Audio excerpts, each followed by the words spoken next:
नमस्कार दोस्तों। आज की लर्निंग में हमने स्टार्ट किया है एक एक्सचेंजिंग नाम है कंपनी का। और एक्सचेंजिंग बेसिकली टेक्नोलॉजी से रिलेटेड कामकाज करती है, आईटी से रिलेटेड कामकाज करती है।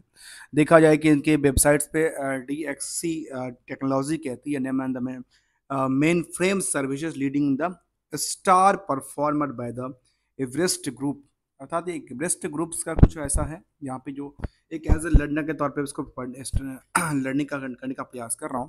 कहती है mission criticals IT that the transform business, और आईटी से रिलेटेड कामकाज करती है।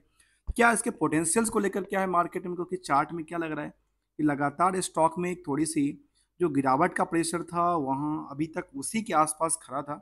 उससे ना इसका एक रेजिस्टेंस और जो सपोर्ट की तरफ देखा जाए तो उसी आसपास में रेंगती हुई स्टॉक नजर आती है। क्या यहाँ से कुछ बड़ी मोमेंटल हो सकती है स्टॉक के लिए?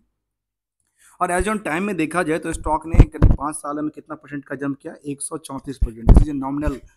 और एक साल में देखा जाए तो एक साल में कितना जंप करती है? नियरली 12% के आसपास, जो कि मुझे लगता है कि काफ़ी कम रहा है। तो चलिए इसको जानने का प्रयास करते हैं आखिर इस चार्ट में क्या हुआ जिसकी वजह से मार्केट में इस तरह की रिएक्शन देखने को मिलती नजर आती है।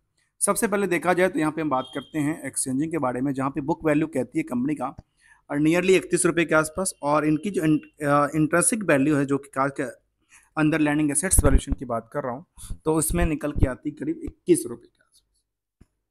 अब 21 रुपये इनकी एसेट्स वैल्यूएशन है और 31 रुपये इसका बुक वैल्यू है। जब पे फेस वैल्यू इसका 10 रुपये के साथ देखा है तो फेस वैल्यू से कितना 3 गुने के आसपास का बुक वैल्यू है, और दोगुना कितना है एसेट्स एसेट्स वैल्यू है। इसके बाद देखा जाए तो करंट मार्केट प्राइस, जो कि हम हमेशा इस पर चर्चा नहीं करते क्योंकि ये चर्चा इसलिए होता है क्योंकि ये देखा जाए तो 3 फैक्टर से बनती है, फंडामेंटल, टेक्निकल और तीसरा is the sentimental. Sentimental means the market policy, market के न्यूज़, मार्केट अपडेट को लेकर के, जो कि सेकंड सेकंड पे चेंज होती रहती है, हर हमेशा कुछ ना कुछ मार्केट में ऐसे चलती रहती है।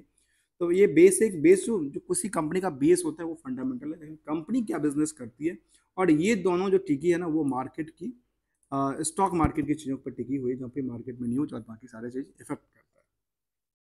इसके बाद देखें तो इसके सबसे पहले सवाल आता है कि इसका स्टॉक का पी क्या कहता है। तो स्टॉक का पी देखा जाए तो करीब 98 के आसपास, और इसको मैं कहता हूँ ये बेसिकली कुछ है नहीं। ये डिपेंड कहाँ पे करता है कहते हैं, ये डिपेंडेंसी कहाँ पे है? ये डिपेंडेंसी एक चीज़ से है, उसका डिपेंडेंसी है ईपीएस, क्योंकि ये करंट मार्केट प्राइस यदि 121 का है तो अर्निंग पर शेयर क्या कहता है? 1 रुपया 23 पैसा का, जिसके बेसिस पे क्या हुआ? 98.6 का हो जाता है पी रेशो। और इंडस्ट्रियल पी कहता है करीब 38 के आसपास। तो यदि इस पी से इसको पी का कंपेयर करें तो लगेगा जो स्टॉक ओवर वैल्यूड है। लेकिन क्या इस इंडस्ट्रियल के पी है, क्या सेम सेगमेंट्स में पी निकाला गया है या केवल और केवल कंपनी को लिया गया है? तो ये भी एक ध्यान देने वाली बात है। इसलिए यहाँ पे ये डिपेंड, और ये भी जो डिपेंडेंसी है ना अर्निंग पर शेयर का, ये भी डिपेंडेंसी दो चीज़ों से है। इनकी डिपेंडेंसी है नंबर ऑफ शेयर से और प्रॉफिट से। यदि इनके प्रॉफिट जितना होगा नेट प्रॉफिट से इसका डिपेंडेंसी है, जितना नेट प्रॉफिट होगा उसको डिवाइड कर देगा हर ईच शेयर में, तो उसका अर्निंग निकल के आता है 1 रुपया 23 पैसा के आसपास। और मार्केट की प्राइस कितना? 121 के आसपास। यदि इस प्राइस से देखा जाए तो अर्निंग पर शेयर कितना कहता है? 1 रुपया 23 पैसा, और स्टॉक की प्राइस कितना है? 121 रुपये का। दूसरी फेज में आते हैं जहाँ पे चेक करना होता है कि अच्छे में डेट्स रेशियो क्या है। कंपनी का डेट्स रेशियो कहते हैं 0.30, और करंट रेशियो काफ़ी ज़्यादा है यहाँ पे। करंट रेशियो करीब करीब 6.9 के आसपास है और काफ़ी ज़्यादा देखने को मिलता है। हिस्टोरिकल डेटा कहती है R O C is this is a historical in book company performance. R O C is 11.9 and R O E कहते हैं 2.66। फेस वैल्यू के बाद हमने डिविडेंड यील्ड की तरफ देखें तो डिविडेंड काफ़ी ही अट्रैक्टिव देखने को मिलता है, करीब 26.4 क्या 40 के आसपास निकल के आती है। और कंपनी क्या करती है? कंपनी के बारे में एक नज़र डालते हैं तो कंपनी कहती है this is IT service provider with operation in the India and the international presence in the through the subsidiary in the USA, Singapore in the UK and the global operation in the 70+ countries। 70 country से ज़्यादा कंट्रियों में कामकाज करती नजर आती है, जिसमें promoter की होल्डिंग कितना है? 75%। किया प्रमोटर ने कोई प्लेस नहीं किया। और प्राइस टू बुक वैल्यू अभी तक कितना देखने को मिला? नियरली 381% जंप कर चुका है बुक वैल्यू से। इसके बाद एक चीज पर फिगर का ऑड करना का प्रयास करेंगे, वो फिगर आउट हमने किया है बैलेंस शीट को पीएल से कंपेयर करने के लिए, आखिर इनका प्रॉफिट का पार्ट और सेल्स का पार्ट में क्या परसेंटेज है। तो सेल्स के बेसिस पे देखा जाए तो डेटर्स की परसेंटेज 0.07% अर्थात 7% के आसपास का है, और प्रॉफिट के बेसिस पे डेटर को देखें तो वो भी करीब 24% के आसपास का है। और डेटर्स डे कितना दिन में, 23-24 दिन में, अर्थात एक महीने का मान लेते हैं, एक महीने में इनके पास पैसा दे देता है, अच्छी बात है। और दूसरी तरफ देखा तो एक और लास्ट स्टेप पे देखें तो आप भाई एक मार्केट कैप की बात आती है, ये भी बेसिकली फार्मूला बेसिस है। इसको यदि करंट नंबर ऑफ शेयर से मल्टीप्लाई करेंगे तो करंट मार्केट की कैप आ जाती है, जिसको करंट मार्केट कैप। अब आते हैं इस बिजनेस को लेकर के, इसके वेबसाइट्स में क्या क्या बिजनेस है कंपनी के लेकर।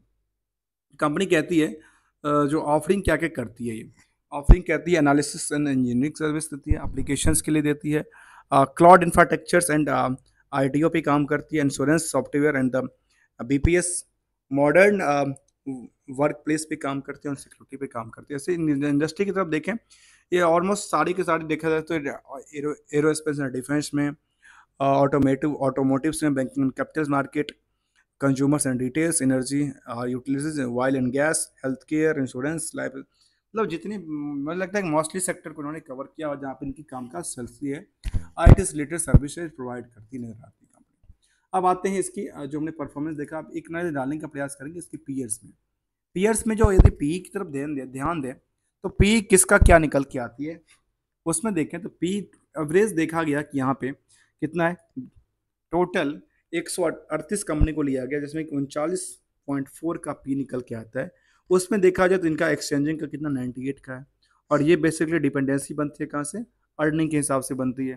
जितना नंबर ऑफ शेयर है उस हिसाब से अर्निंग यदि कम होगा ज़्यादा होगा उसी पे ये डिपेंड करता है। तो इससे क्या कंपेयर किया जा सकता है, बाकी सेक्टर वाइज यदि देखा जाए तो सेक्टर वाइज की परफॉर्मेंस जो है वो क्या निकल के आती है, इससे बेहतर निकल के आती है, लेकिन इसका परफॉर्मेंस उस हिसाब से अर्निंग ईपीएस के हिसाब से देखा तो परफॉर्मेंस अच्छी नहीं निकल के आती है। ये हमने डेट्स रेशियो को देखा और एक हमने इसको देखने का प्रयास किया, इसका नाम था डेटर्स टू बैलेंस शीट और पीएल को हमने कंपेयर करने का प्रयास किया। बात है क्वार्टरली डेटा की। क्वार्टरली डेटा क्या कहती है इसके बारे में, अभी तक देखा जाए तो करीब ईयर क्वार्टर ऑफ क्वार्टर एक ग्रोथ लेवल देखने को मिलता है, ये सस्टेन करती नजर आती है। कभी 46 करोड़ तक का हुआ था, फिर 44 करोड़ तक का देखने को मिला, पिछले साल से कंपेयर करके देखे थे। ऑपरेटिंग प्रॉफिट मार्जिन में देखें तो नियरली इनके पास करीब 22% के आसपास को देखने को मिलती है इस क्वार्टर में। एवरेज देखें तो मुझे लगता है 25 से 26% के आसपास की ईयरली बेसिस में आती होगी। और प्रॉफिट की तो देखें तो प्रॉफिट वही 12 करोड़ के आसपास, जो कि इससे पहले क्वार्टर में नुकसान में था, और यहाँ से पहले देखा जाए तो कंपनी कभी नुकसान में नहीं था, केवल और केवल इसी क्वार्टर में एक बार इस साल में 2 बार इन्होंने नुकसान झेलने को मिला है, करीब 13 करोड़ के आसपास का देखने को बनती है। ऐसे ईयरली कंपेयर करें तो ईयरली डेटा कहती है इसके बारे में, नियर अबाउट 209 करोड़ के आसपास था, वो कितना पे 174 करोड़ के आसपास, अर्थात इनका जो ईयर ऑफ ईयर के हिसाब से देखा जाए तो क्या है, ईयर ऑफ ईयर के हिसाब से गिरावट देखने को मिलता नजर आता है। इससे देखा तो पिछले साल से सेम है, पिछले साल से सेम है, मतलब कंपनी कर क्या रही है, मतलब कंपनी का सेल्स का कुछ है नहीं, नियर अबाउट द सेम पे आके अटक जाती है, उससे ज़्यादा भी नहीं होती कम नहीं होता। तो उसके बाद देखा जाए तो इनकी प्रॉफिट क्या क्या कहती है, प्रॉफिट अच्छी खासी प्रॉफिट थी, और प्रॉफिट में सीधे सीधे गिरावट आ जाती है, करीब 14 करोड़ के पास आ जाती है। ईयर ऑफ ईयर के हिसाब देखें तो नियरली 60% से ज़्यादा की गिरावट आ जाती है, 60-70% के आसपास गिरावट आ जाती है।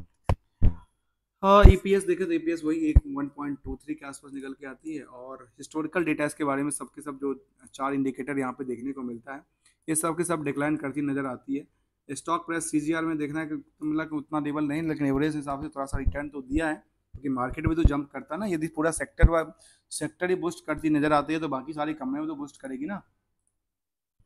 अब आते हैं इसके हम इन्वेस्टमेंट पार्ट में देखने का प्रयास करेंगे, आखिर क्या है इनके इन्वेस्टमेंट पार्ट में। जहाँ पे अभी तक आपने चैनल को सब्सक्राइब नहीं किया तो चैनल को सब्सक्राइब कीजिए और बेल आइकन को दबाइए। पहले हम जानने का प्रयास करते हैं इसका सेंटीमेंटल को लेकर।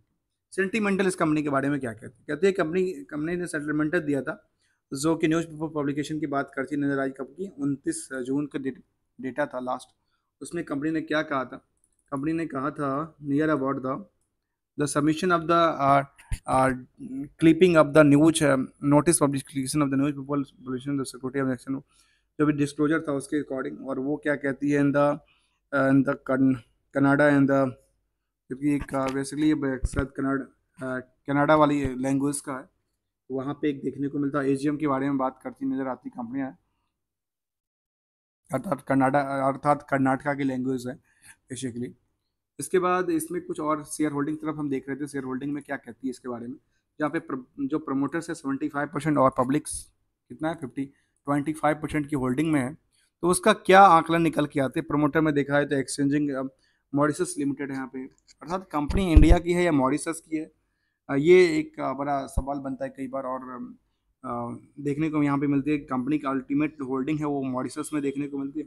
और मैंने हमेशा देखा है कि ढेर सारे कंपनी मॉरिशस से ही ऑपरेट शायद करती है, मॉरिशस में शायद कुछ ऐसा बेनिफिशियल मिलता है शायद कंपनी को लेकर के, या फिर वहाँ पे अब ज़्यादातर फंड मॉरिशस से देखने को मिलता है। उसके बाद आप देखने को मिला कि जिनकी कंपनी है एक एक्सचेंजिंग टेक्नोलॉजी सर्विस लिमिटेड, उनके पास 19% की होल्डिंग। बाकी DXC technology India private limited, उनके पास 3% की होल्डिंग।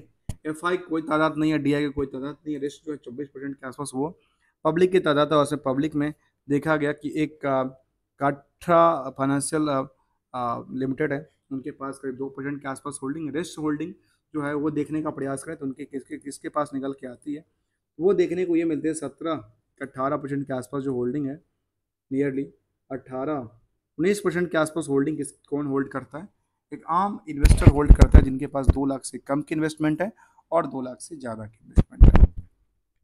ये था इस कंपनी के लिए लेटेस्ट शेयर होल्डिंग पैटर्न। जो कब शेयर होल्डिंग पैटर्न कब तक का देखने को मिला था, अभी डेटा इसका था मार्च 24 तक का, जून का डेटा अभी तक नहीं आया, ये कैसा है मुझे अभी समझ नहीं आ रहा कि जून का डेटा अभी तक क्यों नहीं आया।